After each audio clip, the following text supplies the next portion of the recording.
Ability or capability of doing work, सही आहे। त हाणे इहा एबिलिटी असां में छा वेंदा फूड मां, सही आहे। पर असांजी जेका यूनिवर्स आहे इन में जेको बेसिक सोर्स ऑफ एनर्जी आहे उहो छा आहे, बेसिक सोर्स जेका माना इनडायरेक्टली या डायरेक्टली जेको सोर्स ऑफ एनर्जी आहे उहो छा आहे, कीअं ख़बर आहे, सन, ठीकु आहे। त असांजी जेका यूनिवर्स आहे या इन्वायरमेंट आहे उन में जेका बेसिक सोर्स ऑफ एनर्जी उहो छा आहे, सन आहे। हाणे जेका एबिलिटी, जीअं फॉर एग्ज़ाम्पल जॾहिं को माण्हू कमु कंदो आहे त उहो छा कंदो आहे, एनर्जी खे यूटिलाइज़ कंदो आहे, एनर्जी खे यूज़ कंदो आहे त उन एनर्जी लो थींदी आहे। वरी असां उहा एनर्जी गेन करण लाइ उन ते वर्क कंदा आहियूं त उहा एनर्जी छा थींदी आहे, गेन थींदी आहे। त हाणे एनर्जी खे असां मेयर छा में कंदा आहियूं, यूनिट ऑफ एनर्जी छा आहे, जोल्स, ठीकु आहे। जोल साइंटिस्ट हो जीअं वर्क जो कॉन्सेप्ट ॾिनो। हाणे वर्क एनर्जी रिलेटेड आहिनि पर उन में थोरो डिटेल आहे त असां बेसिक ते पिया वञूं त उन ॻाल्हि डिस्कस असां कोन था कयूं। डेफिनेशन लिखां या उहा क्लियर आहे, उहा सिंपल डेफिनेशन आहे एबिलिटी ऑफ डूइंग वर्क। उनखे जेके कंहिंखे हुजे ज़रूरत, जेके केरु फील करे थो त चई सघे थो त लिखणी पवे त लिखी बि छॾंदासीं, ठीकु आहे। त हाणे लिखूं त माना महिनत कराईंदव असां खां।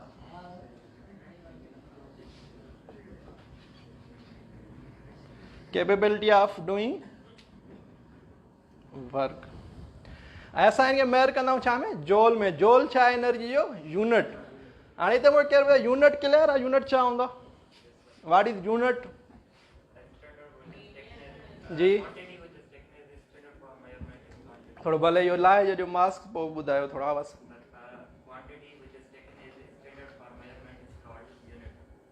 सही, स्टैंडर्ड माना यूनिट खे तव्हां चई सघो था स्टैंडर्ड। इहो छाजे बारे में असांखे ॿुधाईंदो आहे, कंहिं बि क्वांटिटी छा ॿुधाईंदो आहे, यूनिट। मिक़दार इज़ एनदर थिंग। यूनिट असांखे ॿुधाईंदो नेचर ऑफ क्वांटिटी, छा ॿुधाईंदो आहे, नेचर। कीअं नेचर ॿुधाईंदो आहे, हाणे नेचर कीअं ॿुधाईंदो आहे, फॉर एग्ज़ाम्पल मूं एनर्जी जो यूनिट छा ॿुधायो, जोल, सही आहे। पर तव्हां खां मां टाइम पुछां, मां हिते कंहिं छोकिरे खां पुछां त तव्हांखे नवाब शाह वञण में घणो टाइम लॻंदो, मूंखे छा ॿुधाईंदो। तव्हां खां पुछां घणो टाइम लॻंदो नवाब शाह वञण में काज़िम खां, तव्हां छा ॿुधाईंदो, 30 मिनट, ठीकु आहे। त हाणे जॾहिं ख़ाली तव्हां मूंखे 30 ॿुधायो त मां छा सम्झां, छाजी ॻाल्हि पई हले, क्लियर थिए पियो छाजी ॻाल्हि आहे। 30 ख़ाली मां चवां 30 लॻंदा, या तव्हां मूंखे चओ था 30 लॻंदा, मां चवां छा 30 लॻंदा, मूंखे क्लियर न पियो थिए न त छाजे बारे में ॻाल्हि पिया कयो तव्हां। पर जॾहिं मां हिन सां गॾु मिनट थो लिखां, हाणे क्लियर थी वियो मां छाजी ॻाल्हि पियो कयां, छाजी ॻाल्हि पियो कयां, टाइम जी ॻाल्हि पियो कयां। त इन जो मतिलबु छा आहे त यूनिट असांखे आहे स्टैंडर्ड आहे, उहो फिक्स्ड हूंदो आहे। फिक्स केरु कंदो आहे, international bureau of weights and measures, जेको पेरिस में हिकिड़ी ऑर्गेनाइज़ेशन आहे, उहा हर यूनिट खे फिक्स कंदी आहे ऐं सॼी दुनिया में उनजी कापीज़ मोकिलींदी आहे। उहे कापियूं असां हिते यूज़ कंदा आहियूं, ठीकु आहे। त हाणे इहो यूनिट असांखे छा ॿुधायो, नेचर। जीअं फॉर एग्ज़ाम्पल असां का मास वठणु ईंदासीं, वज़न वारी शइ वठणु ईंदा आहियूं दुकान ते, त असां हुनखे छा में ॿुधाईंदा आहियूं, केजीज़ में, सही आहे। पेट्रोल वठणु ईंदा आहियूं त हुनखे छा चवंदा आहियूं, कॾहिं हुनखे चयो त 10 मीटर पेट्रोल ॾे, छा सम्झंदो, जे चवंदो खिलंदो न। माना अणपढ़ियल खे बि ख़बर आहे यूनिट जी, त लीटर में मेयर थींदो, ठीकु आहे। त तव्हांखे वधीक ख़बर हुजणु खपे त यूनिट असांखे छा आहे। त अहिड़े नमूने सां एनर्जी जो यूनिट छा आहे, जोल्स, ठीकु आहे। मतिलबु जोल जॾहिं तव्हां ॿुधाईंदव त तव्हां छाजी ॻाल्हि पिया कयो, हिन जो मतिलबु आहे एनर्जी जो। हिकिड़ी ॿी शइ बि आहे जंहिंजो यूनिट जोल आहे, ॿी क्वांटिटी बि आहे जंहिंजो यूनिट जोल आहे, उहा कहिड़ी आहे, वर्क। पर हाणे इहे इंटर रिलेटेड आहिनि, इन्हनि जो रिलेशनशिप आहे पाण में, पर इहो पाण अॻिते जॾहिं मेट्री में ईंदासीं उते डिस्कस करणु पहिरीं बि चयो आहे, ठीकु आहे। त हाणे जोल खां अलावा हिकिड़ो एनर्जी जो यूनिट आहे जेको असां बायो में घणो यूज़ कंदा आहियूं। मतिलबु जेका ह्यूमन बींग्स आहिनि उन्हनि में जेको असां एनर्जी जी मेयरमेंट कंदा आहियूं, उहो हिकिड़े ॿिए यूनिट में बि कंदा आहियूं। उहो यूनिट बि तव्हां सिखी छॾियो, उहो कहिड़ो यूनिट आहे, कैलरीज़, ठीकु आहे। त जेका सेकेंड यूनिट ऑफ एनर्जी जोल खां अलावा आहे उहो छा आहे, कैलरी, ठीकु आहे। इहो यूनिट जेको आहे असां यूज़ कंदा आहियूं छा में, बायो में। अक्सर करे जेको ह्यूमन बींग्स में एनर्जी जो खाधो खाईंदा आहियूं असां, उहा जेका थोरी जेका मेयरमेंट थींदी आहे उनखे असां छा में कंदा आहियूं, कैलरीज़ में, ठीकु आहे। हाणे इन खां पोइ असां चवंदा एनर्जी खां पोइ हिकिड़ो लॉ आहे जेको अक्सर करे डिस्कस थींदो आहे, जीअं law of conservation of mass तव्हां पढ़ियो हूंदो, सही आहे। अहिड़े तरीक़े सां ॿियो छा आहे, law of conservation of,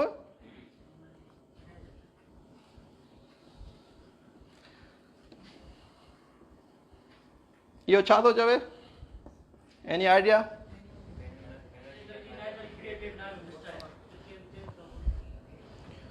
energy can neither be created nor be destroyed, but it can be transferred from one form to another form. इनखे ॿिए तरीक़े सां डिफाइन कबो आहे, उहो ॿियो जेको डिफाइन कबो आहे। थी सघे थो टेस्ट में इहा लाइन न ॾियनि, ॿियो ॾेई छॾीनि, पोइ चयो असांखे साईं पढ़ायो ई कोन। उहो ॿियो छा आहे? Second definition of law of conservation energy. शाबाश। Total energy of an isolated, शाबाश। Total energy of an isolated system is remains constant. माण्हुनि लाइव लेक्चर ॾिठो भई सरलता हुजो त सरलता तव्हां पुछो साइंस अचेव थी, छोकिरनि चयो न, पर मां त सम्झां पियो त घणी अचेव थी, छो त जेके क्वेश्चन मूंखे आहिनि उन्हनि जा जवाब मूंखे मिलनि पिया। लाज़मी न आहे सभिनी खे अचनि, पर उहे शयूं, छो त हर कंहिंजो पंहिंजो वे ऑफ टीचिंग हूंदो आहे। मुंहिंजो वे ऑफ टीचिंग शुरू खां इहो लॻो आहे त क्लास खे गॾु खणी हलणो पवंदो आहे, ख़ाली मां ॻाल्हाईंदुसि पोइ मूंखे न थींदो आहे, ठीकु आहे। इन करे मुंहिंजी आदत आहे क्वेश्चन रहंदा आहिनि, ठीकु आहे। त इन शइ खे जे नथो अचे जवाबु त को इशू न आहे, या ग़लति बि अचे थो त मूंखे जवाबु ॾियण में तव्हां न घबरायो, जवाबु जेको बि अचे तव्हांजे ज़हन में हुनखे डिलीवर कयो, सही आहे।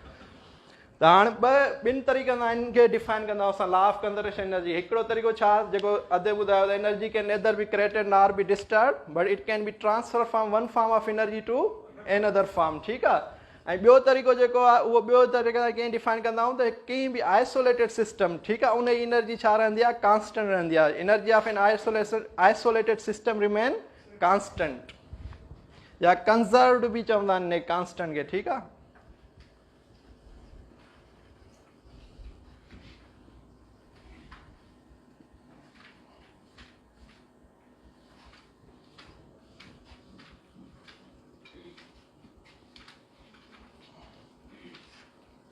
कांस्टेंट त क्लियर आहे। कांस्टेंट जो मतिलबु छा हूंदो?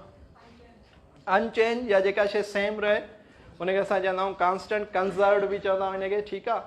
त हाणे चए थो energy of an isolated system remain constant, इहो असांजो छा आहे? Law of conservation of energy, ठीकु आहे। हाणे को बि आइसोलेटेड सिस्टम तव्हां खणो, उनजी एनर्जी छा रहंदी?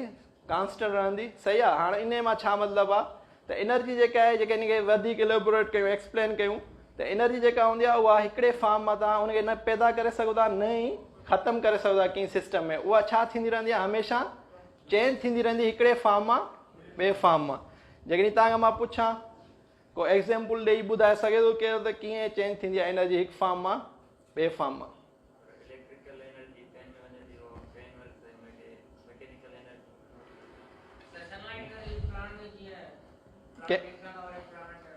प्लांट छा में चेंज कंदो हुनखे?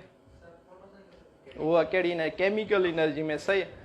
त इहा ई ॻाल्हि, त एनर्जी जेका वन फॉर्म मां ॿिए फॉर्म में चेंज थी सघे थी, पर उनखे तव्हां ॿियो कुझु नथा करे सघो, न ई पंहिंजी तरफ़ां उनखे ख़तमु करे सघो था, न ई उनखे तव्हां वरी पंहिंजी तरफ़ां ठाहे सघो था। जीअं पहिरीं मूं तव्हांखे ॿुधायो त बेसिक सोर्स ऑफ एनर्जी छा आहे? सन आहे, ठीकु आहे। त हाणे ॿियो को एग्ज़ाम्पल असां खणूं, जीअं एनर्जी कन्वर्जन जो। असां हाणे गाॾियूं त आहिनि सभिनी, बाइक आहे, मोटरसाइकिल आहे, इन में असां छा यूज़ कंदा आहियूं? इन्हनि खे हलाइण लाइ कहिड़ी एनर्जी यूज़ कंदा आहियूं? फ्यूल, ठीकु आहे। त हाणे उहो फ्यूल जेको आहे असांजी कहिड़ी एनर्जी रखंदो आहे? Chemical energy. फ्यूल केमिकल आहे, केमिस्ट्री सां रिलेटेड आहे जेका शइ आहे उहा केमिकल एनर्जी रखंदी। त केमिकल एनर्जी हूंदी आहे उहा छा में कन्वर्ट थींदी आहे? जॾहिं गाॾी हलंदी आहे मैकेनिकल एनर्जी में कन्वर्ट थींदी आहे। उन खां अलावा हीट एनर्जी, इंजन में गरमाइश बि पैदा थींदी आहे, इंजन गरम थींदो आहे, हीट एनर्जी में कन्वर्ट थींदी आहे। उन खां अलावा तव्हांजी साउंड एनर्जी में बि आवाज़ बि कंदी आहे गाॾी, ठीकु आहे, साउंड एनर्जी में कन्वर्ट थींदी आहे। ऐं जॾहिं मूव कंदी आहे त उहा छा में कन्वर्ट थींदी आहे? काइनेटिक एनर्जी में, ठीकु आहे। तव्हां ॾिसो त माना एनर्जी हिकिड़े फॉर्म मां असां इनिशियल स्टेज था कयूं केमिकल एनर्जी मां, सही आहे, पर उहा चेंज थींदे थींदे डिफरेंट फॉर्म ऑफ एनर्जी में हली थी वञे। ऐं जेके असांजी कुझु एनर्जी जेका हूंदी आहे लाज़मी न आहे जेतिरो असां फ्यूल विझूं ओतिरो ई असांखे एवरेज मिलंदी आहे, एवरेज घटि मिलंदी आहे। उन रीज़न छा हूंदा त जेका हीट एनर्जी आहे या साउंड एनर्जी आहे या इन्वायरमेंट में छा थींदी आहे? लॉस थींदी आहे, ठीकु आहे। त इहो रीज़न हूंदो आहे त असांखे माइलेज घटि मिलंदी आहे। पर इन मां हिन लॉ जो इहो ई मक़सदु आहे त तव्हां एनर्जी खे पंहिंजे तरफ़ां न ई ख़तमु करे सघो था, न ई पैदा करे सघो था, पर एनर्जी हमेशह छा थी? वन फॉर्म मां इन अदर फॉर्म में कन्वर्ट थींदी रहंदी, ठीकु आहे। हाणे असां अचूं था टाइप्स ऑफ एनर्जी ते, त कहिड़ा कहिड़ा एनर्जी जा टाइप्स जेके असां आम तौर ते डिस्कस कंदा आहियूं। तव्हां ॿुधा हूंदा तक़रीबन इहे सभु फॉर्म, वरी बि लिखी था छॾियूंसि।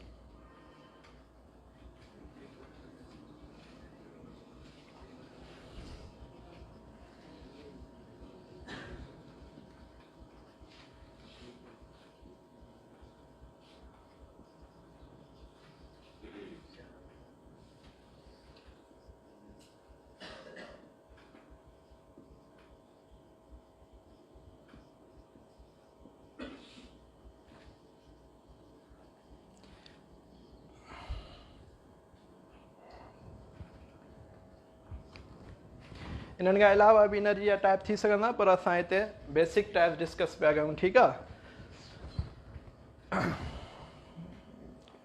साउंड एनर्जी बि हिते लिखिजो।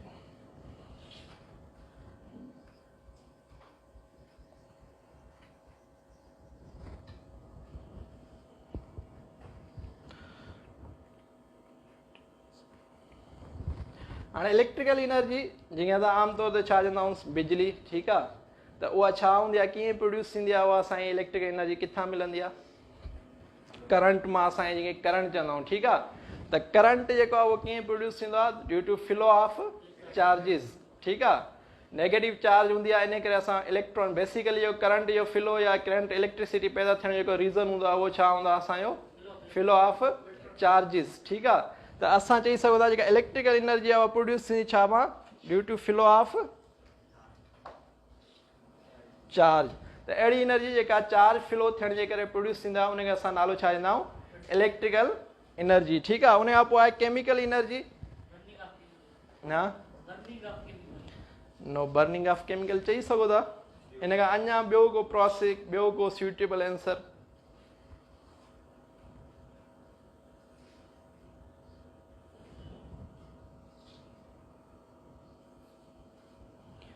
produced by any chemical process, माना अहिड़ी एनर्जी जेका की केमिकल प्रोसेस सां या केमिकल रिएक्शंस खां पोइ प्रोड्यूस थिए उनखे असां छा नालो ॾींदा आहियूं, केमिकल एनर्जी, ठीकु आहे। त केमिकल एनर्जी जो हिकु आम एग्जाम्पल जेको आम तौर ते डेली लाइफ में असां ॾिसंदा आहियूं उहो कहिड़ो आहे, इलेक्ट्रिकल जा त खोड़ तव्हां जे साम्हूं आहिनि, फैन आहे, ठीकु आहे, इहो बिजली ते हले थो, बल्ब आहे, इहे सभु शयूं हिन में बिजली। केमिकल एनर्जी जो हिकिड़ो एग्जाम्पल आम तौर ते असां डेली ॾिसंदा उहो कहिड़ो आहे, बैटरी, केमिकल फ्यूल बि आहे, ठीकु आहे, बैटरी बि आहे, इहे सभु छा आहिनि तव्हांजा केमिकल एनर्जी आहे, ठीकु आहे। छो त इन्हनि में केमिकल प्रोसेस थींदो आहे, त बैटरीज़ जेके आहिनि इन्हनि में बेसिकली बैटरी जिथे बि ईंदी बैटरी उहा तव्हांजी छा कंदी आहे, उन में जेका एनर्जी मौजूदु हूंदी उहा छा हूंदी, केमिकल, छो त उन में केमिकल प्रोसेस थींदो आहे, उन जे ज़रिए असांजी एनर्जी प्रोड्यूस थींदी आहे। उन खां पोइ असां छा आहे thermal energy, thermal power plants ॿुधा हूंदा तव्हां, ॿुधा अथव थर्मल पावर प्लांट्स। थर्मल जो वर्ड उते यूज़ थींदो आहे जिथे हीट जी ॻाल्हि थिए, जिथे हीट जी ॻाल्हि थींदी उते वर्ड यूज़ कबो आहे थर्मो या थर्मल, ठीकु आहे।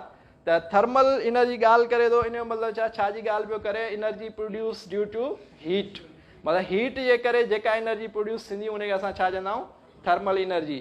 त उनखे वरी प्रोड्यूस करण जा डिफरेंट वेज आहिनि, सोलर सन मां बि असांखे हीट एनर्जी मिले थी, सही आहे, या असांखे न्यूक्लियर एनर्जी मां बि मिले थी हीट एनर्जी, सही आहे, या काठ जेको असां फ्यूल तौरु यूज़ कयूं, कोयलो यूज़ कयूं, उन मां बि असांखे हीट एनर्जी मिली सघे थी। पर उन्हनि सभिनीनि खे असां छा चवंदा आहियूं गॾियल तौर ते, थर्मल एनर्जी। त सिंपली तव्हां चई सघो था एनर्जी प्रोड्यूस बाय हीट, ठीकु आहे, उनखे तव्हां छा चवंदव, थर्मल एनर्जी।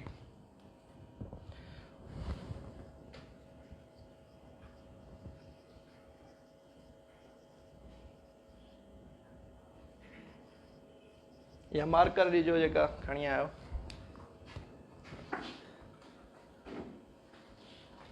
टाइम ॿुधाइजो जे टाइम क्लास ख़तमु थी आहे, टाइम छा थियो आहे।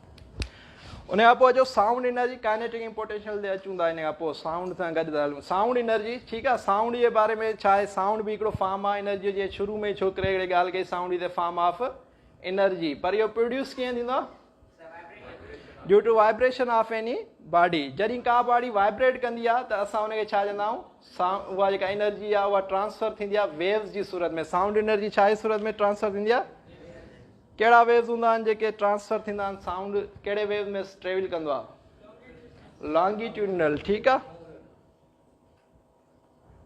इहे वेव जो टाइप आहे हिकिड़ो, इहे बि असां मैट्रिक जे कोर्स में डिस्कस कंदासीं, पर हिते तव्हांखे ॿुधाए छॾियां थो त जॾहिं बि का बॉडी वाइब्रेट करे जेको साउंड प्रोड्यूस थींदो आहे, फॉर एग्जाम्पल हिते स्पीकर आहे, स्पीकर में परदो लॻल हूंदो आहे कंहिं बि स्पीकर में, उहो छो लॻायो वेंदो आहे, for the purpose of vibration.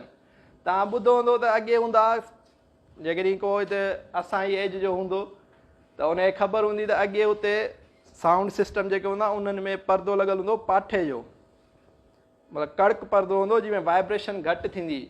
अॼुकल्ह जेके तव्हांजा साउंड सिस्टम आहे इन्हनि में फोम वारो परदो लॻल आहे, ठीकु आहे, इहे तव्हां जेके साउंड में कमु कंदा उन्हनि खे ख़बर हूंदी त जेको फोम वारो परदो छो लॻायो थो वञे, छो त उन में वाइब्रेशन तमामु घणी थींदी आहे, इन करे साउंड तमामु घणो ज़ोर सां वॼे, उनजी इंटेंसिटी या एनर्जी जेका हूंदी आहे उहा वधी ईंदी आहे। जेतिरो साउंड वधीक हूंदो ओतिरो एनर्जी वधीक हूंदी। ऐं जीअं फॉर एग्ज़ाम्पल मां स्लो ॻाल्हायां, मां देरि सां थकिजंदुसि, सही आहे।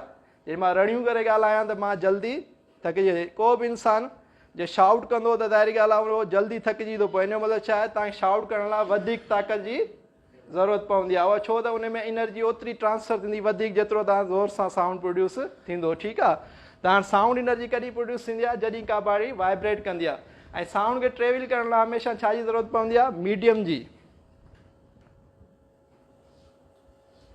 मीडियम खां बग़ैर साउंड ट्रेवल न कर। मीडियम छा आहे, मीडियम जो आहे ज़रिए खे, सही आहे, माना जंहिंजे ज़रिए का शइ ट्रेवल करे। असांजो मीडियम छा आहे,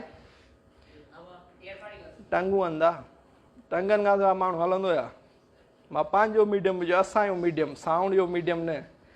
त असां जेके ट्रेवल कंदा आहियूं हिकिड़ी जॻह ते ॿी जॻह ते, असांखे छा जी आहे, पंहिंजी लेग्स जी ज़रूरत आहे, सही आहे, या पेरनि जी ज़रूरत आहे। असांजो मीडियम थी वियो पेर, सही आहे। ख़ुदा न ख़ासि आहे की माण्हू जा पेर न हुजनि त पंधु करे सघे थो, माना हुनजो मीडियम ख़तमु थी वियो, ज़रियो ख़तमु थी वियो। त या जेकॾहिं असांखे परे किथे वञिणो आहे त पोइ असां छा यूज़ कंदा आहियूं, मीडियम व्हीकल यूज़ कंदासीं, मोटरसाइकिल आहे, कार आहे, इहो असांजो छा थियो, मीडियम। त अहिड़े तरीक़े सां साउंड खे बि ट्रेवल करण लाइ की न की मीडियम जी ज़रूरत पवंदी आहे, ठीकु आहे। त उहो मीडियम असां वटि छा आहे, असांजो को बि मीडियम एयर बि थी सघे थो, ठीकु आहे, लिक्विड बि थी सघे थो, ठीकु आहे, सॉलिड बि थी सघे थो, स्टेट्स ऑफ मैटर, उहा का बि शइ। पर जेकॾहिं को बि मीडियम न हूंदो त छा थींदो, छा थींदो, बिना मीडियम साउंड ट्रेवल न कंदो।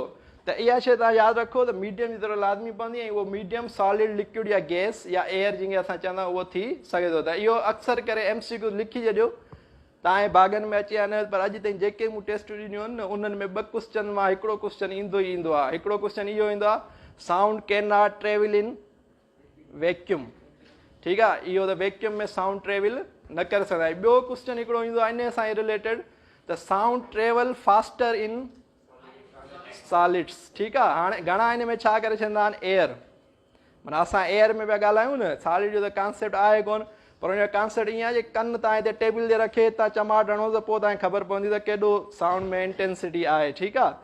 त एयर में सभिनी खां स्लो मूव कंदो आहे, जिन खे ख़बर न आहे त इहा यादि रखो हमेशह, सभिनी खां स्लो साउंड ट्रेवल छा में कंदो, एयर में, या जेका असां आम इन्वायरमेंट में ॻाल्हायूं पिया, इहो सभिनी खां slow medium of transfer of sound आहे। सेकेंड नंबर ते लिक्विड, ऐं सभिनी खां फास्ट जेको साउंड ट्रेवल कंदो उहो छा में कंदो, सॉलिड में, ऐं जिथे ट्रेवल न कंदो उहो छा आहे, वैक्यूम।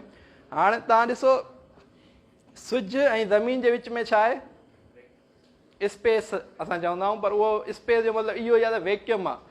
तव्हांखे ख़बर सिज छाजो ठहियलु आहे, छाजी कंपोज़िशन आहे, हुनमें सिज में कहिड़ियूं गैसिस आहिनि, हाइड्रोजन ऐं हीलियम, ठीकु आहे। उहे पाण में रिएक्ट कंदा रहंदा आहिनि। तव्हां ॾिसो सिज एतिरो वॾो आहे जो सॼी जेके प्लेनेट्स आहिनि उन चौधारी रिवॉल्व कंदा आहिनि, सिज तमामु वॾो आहे, उन में रिएक्शन थींदा आहिनि, जॾहिं बि का गैसूं रिएक्शन कनि उन्हनि जो आवाज़ु थींदो आहे। त विच में वैक्यूम आहे, इन करे असांखे आवाज़ु ॿुधण में न ईंदो आहे, इहो कुदरत जे तरफ़ां हिकिड़ो असांजो तोहफ़ो आहे। जेकॾहिं इन जे विच में को मीडियम हुजे हा तव्हां हिते डेली धमाका ॿुधो आहे, ऐं असांजो रहणु तमामु ॾुखियो थी वञे हा। पर वैक्यूम हुजण जे करे रोशनी त असां वटि अचे थी, रोशनी खे मीडियम जी ज़रूरत न आहे, लाइट खे मीडियम जी ज़रूरत न आहे, पर साउंड खे मीडियम जी ज़रूरत आहे। लाइट एनर्जी खे असां वटि मीडियम जी ज़रूरत न हूंदी आहे, लाइट बग़ैर मीडियम जे ट्रांसफर थी सघे थी। लाइट बि हिकिड़ो फॉर्म ऑफ एनर्जी आहे, रोशनी, ठीकु आहे, जेका छा में ट्रेवल कंदी आहे, always travel in straight line, इहा बि तव्हां ॻाल्हि ज़हन में रखो, ठीकु आहे। त इहा जो साउंड जे बारे में हाणे जो काइनेटिक एनर्जी, सही, काइनेटिक एनर्जी छा हूंदी आहे, हाणे ही त थी आहे बेसिक फॉर्म ऑफ एनर्जी जेके असां ॾिसूं था, सही आहे। काइनेटिक एनर्जी असांखे ज़ाहिरी तौर ते ॾिसण में न ईंदी आहे, पर फिज़िक्स में इहा हर जेके बि फॉर्म्स ऑफ एनर्जी असां पढ़िया उन्हनि में की न की सूरत में मौजूदु हूंदी आहे। त हाणे काइनेटिक एनर्जी जी डेफिनेशन या डिफाइन असां कीअं कंदा आहियूं, energy possessed by body due to motion, ठीकु आहे। मतिलबु का बि शइ जॾहिं मूव करणु शुरू कंदी त उनमें जेका एनर्जी प्रोड्यूस थींदी उहा छा हूंदी, तव्हांजी काइनेटिक एनर्जी, सही आहे। जॾहिं मूवमेंट शुरू थिए, सही आहे, को पार्टिकल आहे, का बॉडी आहे, को एटम आहे, का बि शइ जॾहिं मूव कंदी त उनमें कहिड़ी एनर्जी स्टोर थींदी, प्रोड्यूस थींदी, उहा कहिड़ी हूंदी, काइनेटिक एनर्जी, सही आहे।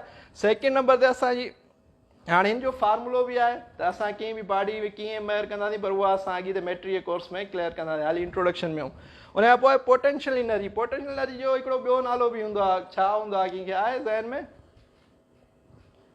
पोटेंशियल एनर्जी खे असां हिकिड़ो ॿियो नालो बि चवंदा आहियूं कॾहिं कॾहिं अची वेंदो आहे की बुक्स में असां जेके स्टोर्ड एनर्जी बि हिनखे चवंदा आहियूं छा चवंदा आहियूं पोटेंशियल एनर्जी बि चई सघो था पर कॾहिं कॾहिं हिनखे स्टोर्ड एनर्जी बि के बुक लिखनि था ठीकु आहे स्टोर्ड एनर्जी इन करे था रखनि छो त इहा हमेशह बॉडी में स्टेशनरी बॉडी में मौजूदु हूंदी आहे सही आहे ऐं इहा चेंज जीअं काइनेटिक एनर्जी छाजे करे प्रोड्यूस पई थिए मोशन जे करे सही आहे जीअं का कार मूव पई करे रोड ते त उन में जेका असां एनर्जी पुछंदो केरु त असां छा चवंदासीं हिन में कहिड़ी एनर्जी आहे काइनेटिक एनर्जी जॾहिं असां वॉक पिया कयूं त उन में बि कहिड़ी एनर्जी हूंदी मेन में उहा काइनेटिक एनर्जी सही आहे को पार्टिकल बाल उछलियूं था असां सही आहे त उन में बि कहिड़ी एनर्जी हूंदी काइनेटिक एनर्जी पर पोटेंशियल एनर्जी जेका छा आहे उहा कॾहिं प्रोड्यूस थींदी आहे due to change of position पर उहा पोज़ीशन छा हूंदी उहा पोज़ीशन हूंदी हाइट उहा पोज़ीशन छा हूंदी छा में चेंज करिणो आहे असांखे हाइट में मतिलबु जॾहिं का बॉडी हाइट कवर कंदी आहे त उनजी पोटेंशियल एनर्जी छा थींदी आहे डिक्रीज़ थींदी आहे जॾहिं बि का शइ हाइट ते वेंदी जेतिरी हाइट कवर कंदी ईंदी ओतिरी उनजी पोटेंशियल एनर्जी छा थींदी ईंदी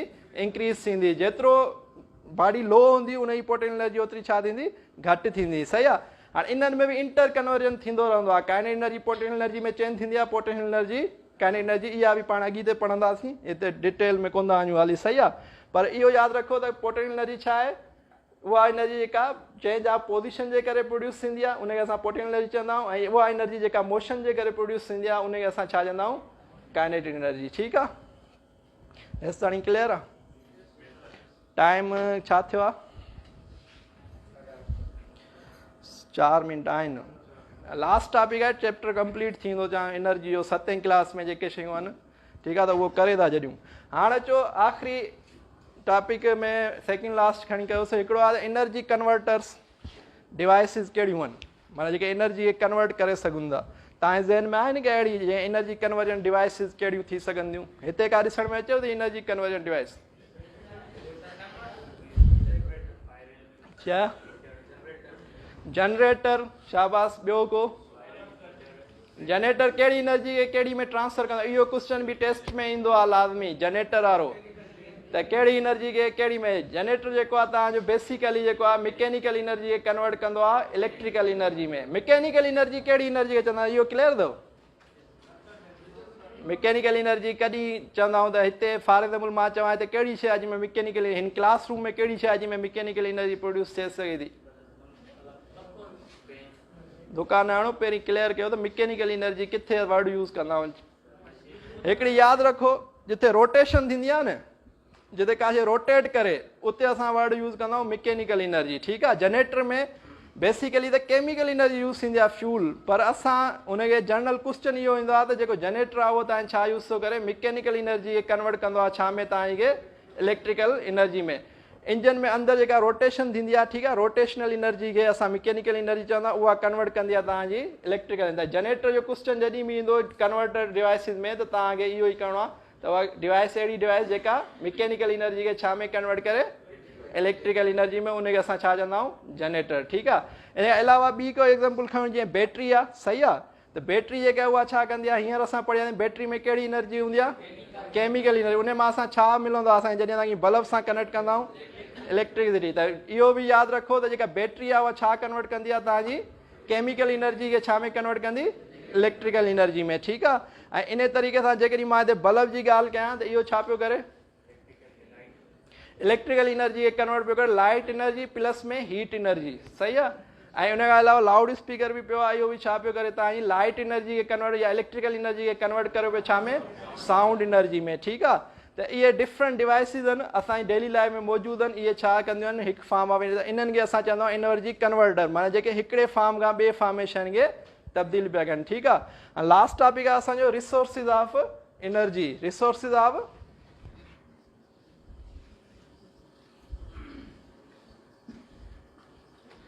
त असां जेके असां वटि मौजूदु आहिनि रिसोर्सिस ऑफ एनर्जी उन्हनि खे असां ॿिनि कैटेगरीज़ में डिवाइड कंदा आहियूं घणनि कैटेगरी में डिवाइड कंदा आहियूं इहो टॉपिक थी सघे थो घणनि जे लाइ न हुजे ठीकु आहे छो त पुराणे कोर्सनि में इहे शयूं घटि आहिनि इहे रिसोर्स ऑफ एनर्जी डिफाइन थियल आहिनि थी सघे थो नवे कोर्स में आहे की पढ़ी हुजे त उहे कहिड़ा रिसोर्स एनर्जी कहिड़े ॿिनि शयुनि में ॿिनि टाइप्स में डिवाइड थियल आहिनि कीअं आहे आइडिया शाबाश renewable and non renewable energy sources ठीकु आहे माना असां जेके बि एनर्जी सोर्सिस मौजूदु आहिनि असांजे इन्वायरमेंट में या असांजे अर्थ में उन्हनि खे असां ॿिनि कैटेगरीज़ में डिवाइड कंदा आहियूं रिन्यूएबल एंड नॉन रिन्यूएबल ठीकु आहे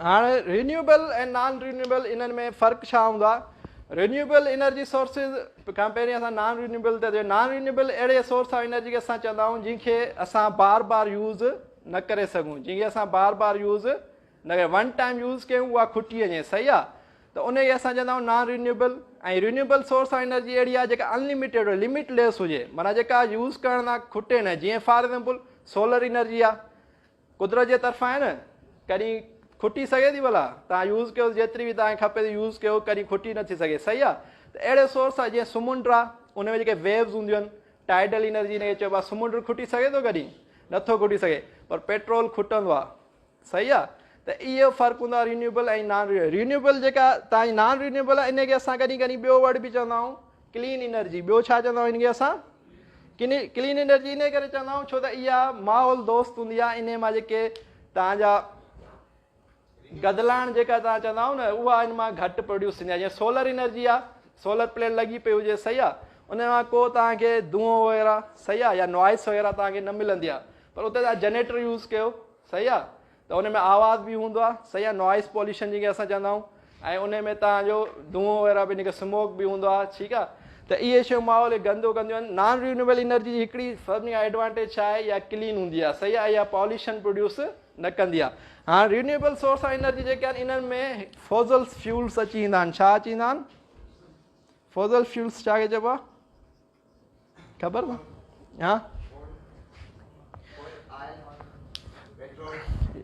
सही हाँ असांजे फॉज़ल फ्यूल आहिनि उन्हनि में अची वेंदो आहे तव्हांखे क्रूड ऑयल ॿुधो अथव क्रूड ऑयल चइबो आहे उन ऑयल खे जेको असांखे बेसिकली ज़मीन मां ख़ाम तेल जंहिंखे असां चवंदा आहियूं कचो तेल जेको असांखे मिलंदो आहे रूड फार्म में उनखे असां चवंदा आहियूं क्रूड ऑयल ठीकु आहे त फॉज़ल फ्यूल में बेसिक जेका असांजी शइ आहे उहा छा आहे क्रूड ऑयल थी वई गैस थी वई ऐं थर्ड असांजी थी वई कोयल ठीकु आहे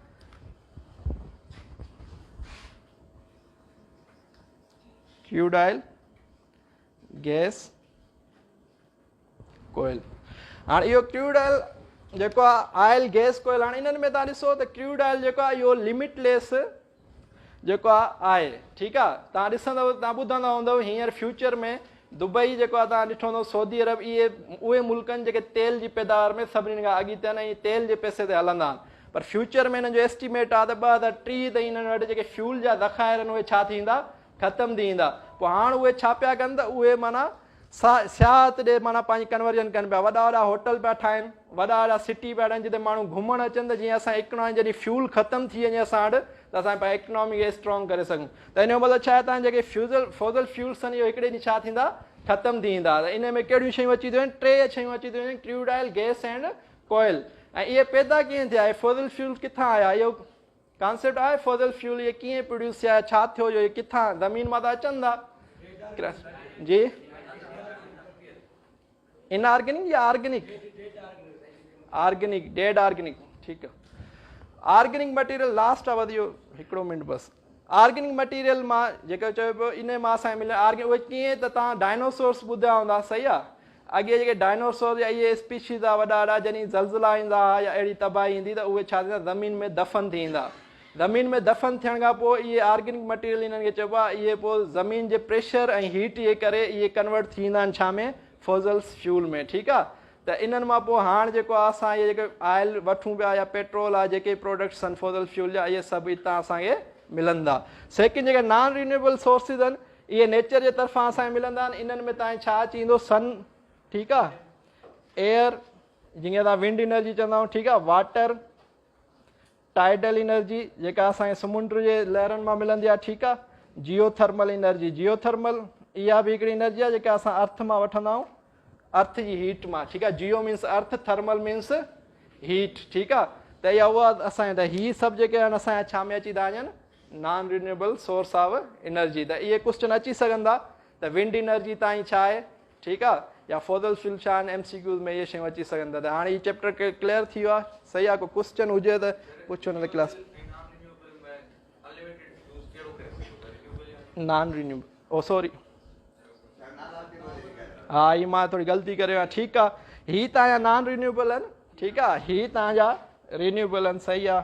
थैंक यू यार, ये सभु मुंहिंजे कंध में लॻनि आहे, जे फेल थियनि आहे पोइ सुभाणे का ग़लती थिए, ठीकु आहे। अहिड़ी मिस्टेक्स तव्हां करे सघो, थी वेंदियूं आहिनि, ॿुधाइण में ग़लती कोन्हे, लिखण में ग़लती, त हू तव्हांजा नॉन रिन्यूएबल आहिनि, ठीकु आहे, ऐं ही तव्हांजा छा आहिनि, रिन्यूएबल आहिनि।